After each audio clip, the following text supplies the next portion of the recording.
everybody. First of all, I'd like to say it's good going third. Well, actually, it's better going third than going fourth, especially following two people who've done a lot of the things that obviously we're going to pick up on. First of all, Chamber of Commerce. Last week we took a trip down to London, to Westminster. 47 businesses went down, we met all of our local MPs. We had a meeting that was chaired by Andrew Tyree, who's chair of the Select Committee for the Treasury. And he was asked what he thought should happen with the budget yesterday. And in advance of that, he said, I think he should stand up and say, actually, we've got everything in place already, we're not going to do anything. And when you look at the things that they've actually done, you sort of pick little bits here and little bits there, positives and negatives. Actually, most people would say that they haven't done that much at all anyway. But that was his view, and certainly the view of a lot of the politicians that we spoke to when we were down at Westminster. As a Chamber of Commerce, we represent 1,500 companies in Herefordshire and Worcestershire. They employ about 20,000 people, and recently we've taken responsibility for Visit Worcestershire with another 160 members. So we've got quite a good cross-section of people who feed into the things that we want to feed back to the MPs and to local government, and we try to do our best to represent those people, the large companies through to the very small companies. As a government, we think their job is to create conditions to enable growth and the creation of private sector jobs. We think the challenge for the government is the need for a plan for deficit reduction, but also a plan for growth. We also believe the government needs to manoeuvre the UK's finances to invest in growth supporting measures. And really, they're the three things that we were looking for.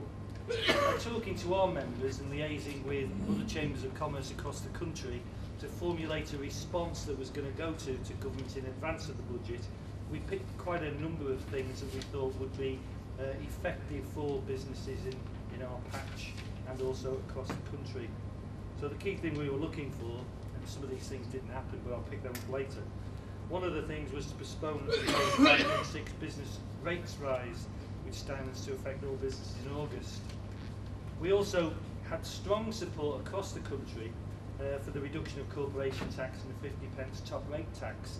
A lot of people say, why the hell would you do that? And really, this is about making our local economy investor-friendly against competitors overseas.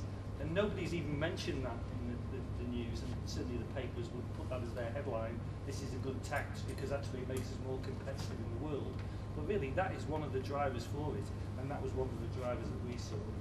And finally, we wanted really to get a handle on the planning reform, because we deal with businesses all the time who are looking to make developments within their infrastructure to take their business forward, and the process can take literally years and years and years, and by then their idea or their wish or their desire to do what they wanted to do is gone.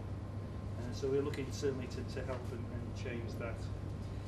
Importantly as well, and we've got a number of companies. If we looked at Dean Atwell's company, Oakland International, and that was with a guy last week, Henry Boyle, ABE, and you know, fuel tax and fuel rates have been a real pain, and it's hurting them a lot. And we were looking for a freeze on the fuel duty that comes out in August. And obviously, when I pick up some of the successes and failures, that goes down as one of the failures, I guess. So in terms of successes that we've seen from the budget, you know, we think the headline grabber was the corporation tax. You know, we're pleased that's gone down by 1% and will reduce to 22% by 2014. Again, this is about making UK competitive in the world market as well as anything else. The 50% tax rate, I've already mentioned that, down to 45%. Again, bearing in mind the headlines about, you know, making the rich richer and all of that, this isn't about that. We don't think this is about making us investor friendly, and people who are looking to go to France or go to England or go to UK or go to another place in Europe or anywhere in the world. It's all about helping us compete against those people. We were very passionate, and we had a really good discussion at the British Chambers of Commerce event last week. Willie Wallace did a presentation about infrastructure and was talking about all kinds of really good things in his speech, but when he started to get asked questions, actually he was a one agenda man, and his one agenda was a third runway for Heathrow. It wasn't about improving the infrastructure of UK at all.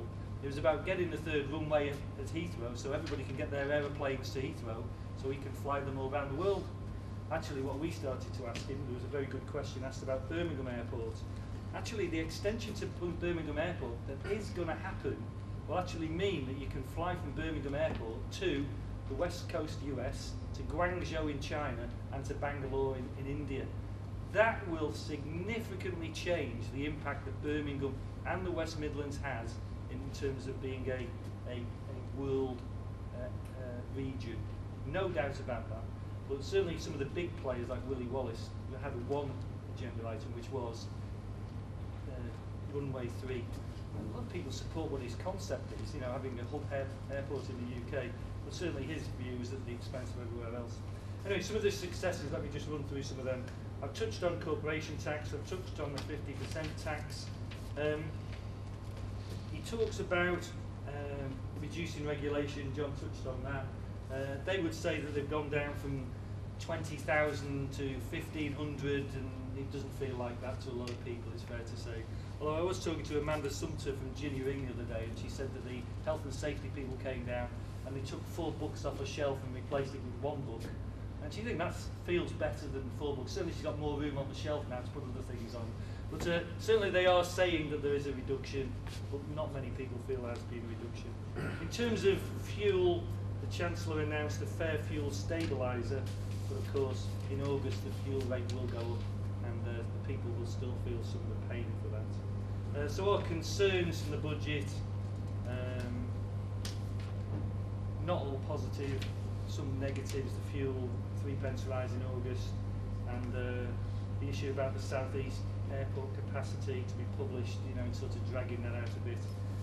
In the main, we saw it as a response to Andrew Tyrie's comment last week, was that if he stood up and said nothing, actually that would be the right thing to say. Some positives, some things which send messages overseas as the UK being a place to come and invest.